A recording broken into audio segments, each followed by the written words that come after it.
یو وخت لیونی رانه جوړ کړی و ستا مینې یو وخت چې به ځان سره لګیا وم خو اوس نه یم. اول مې در پام نه و چې در پام مې شو نو درومې اول کې دې په تګ باندې رضا وم خو اوس نه یم. ملګرو د سوشل میډیا زمانه د سړی هغه په ښه او په بد خبر کې هم فرق نشي کولی. لکه څرنګه چې تاسو ګورئ دا وخت چې په سوشل میډیا څه روان دي سړي ته دا پته نه لګي چې آیا حقیقت څه روان دي او هغه کم رښتونی خبر څه دی.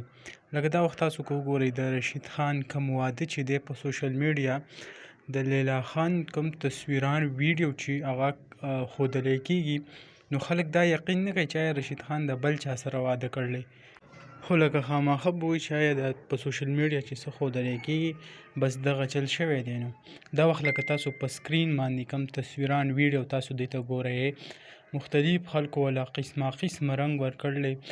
لکه زه تاسو ته ویم په دې سوشل میډیا باندې په خبره باندې یقین کول ډېره زیاته مشکله ده. اوس خبر به یو رنګي وي دوی به وله بل رنګي ورکړی وي.